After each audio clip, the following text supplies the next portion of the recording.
জীবিত বাবাকে বানালেন ৭১-এর শহীদ। সংসদে ডাহা মিথ্যা বলে চরম হাসির পাত্র জামায়াত এমপি। জাতীয় সংসদের বাজেট অধিবেশনে নিজের জীবিত বাবাকে মুক্তিযুদ্ধের শহীদ বলে বক্তব্য দেওয়ায় আলোচনা সমালোচনার মুখে পড়েছেন নীলফামারী ৪ সৈয়দপুর কিশোরগঞ্জ আসনের জামাতে ইসলামীর সমর্থিত সংসদ সদস্য আব্দুল মুন্তাকিম। পরে তিনি এ বক্তব্যকে অনিচ্ছাকৃত ভুল দাবি করে দেশের মানুষের কাছে দুঃখ প্রকাশ করেছেন। রোববার জাতীয় সংসদের বাজেট অধিবেশনে বক্তব্য দেওয়ার সময় এমপি আব্দুল মুন্তাকিম তার পরিবারে ৪৭ জন মুক্তিযোদ্ধা থাকার দাবি করেন।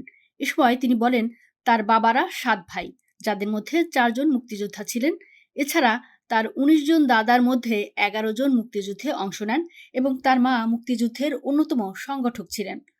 বক্তব্যের এক পর্যায়ে তিনি দাবি করেন তার বাবা ও দাদা মুক্তিযুদ্ধে শহীদ হয়েছেন। তার এই বক্তব্য সংসদ অধিবেশন থেকে সামাজিক যোগাযোগ মাধ্যমে ছড়িয়ে পড়লে বিষয়টি নিয়ে ব্যাপক আলোচনা শুরু হয়। তবে তার নির্বাচনী হলফনামায় তথ্য পর্যালোচনা করে দেখা যায় এমপি আব্দুল মুন্তাকিমের জন্ম ১৯৮১ সালের ১০ জানুয়ারি, অর্থাৎ স্বাধীনতার প্রায় এক দশক পর। মনোনয়নপত্র দাখিলের সময় তার বয়স ছিল ৪৪ বছর ১১ মাস ২০ দিন।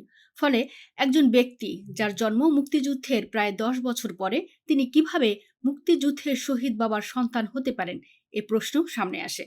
এছাড়া স্থানীয় সূত্র এবং তার হলফনামা অনুযায়ী তার বাবা আব্দুল কাদের সৌদি ও মা মুসলমান বেগম দুজনেই বর্তমানে জীবিত রয়েছেন। তারা নীলফামারীর সৈয়দপুর উপজেলার কামারপুকুর ইউনিয়নের ধলাগাছ গ্রামে ছেলের সঙ্গেই বসবাস করছেন। এ বিষয়ে মোবাইল ফোনে যোগাযোগ করা হলে এমপি আব্দুল মুন্তাকিম বলেন, সংসদ অধিবেশন চলাকালে তিনি অসুস্থ ছিলেন এবং প্রচণ্ড মাথা ব্যথায় ভুগছিলেন। সে সময় কি বলেছেন তা তিনি পুরোপুরি উপলব্ধি করতে পারেননি। তিনি বলেন, আসলে আমার বাবা বেঁচে আছেন, মুক্তিযুদ্ধে শহীদ হয়েছেন আমার দাদা ও চাচা। আমি অনিচ্ছাকৃতভাবে ভুল বলেছি। সংসদে ভুল কিছু বলে থাকলে দেশের মানুষের কাছে ক্ষমা প্রার্থনা করছি। এদিকে একজন সংসদ সদস্যের এমন বক্তব্যকে কেন্দ্র করে রাজনৈতিক অঙ্গন ও সামাজিক যোগাযোগ মাধ্যমে নানা প্রতিক্রিয়া দেখা দিয়েছে।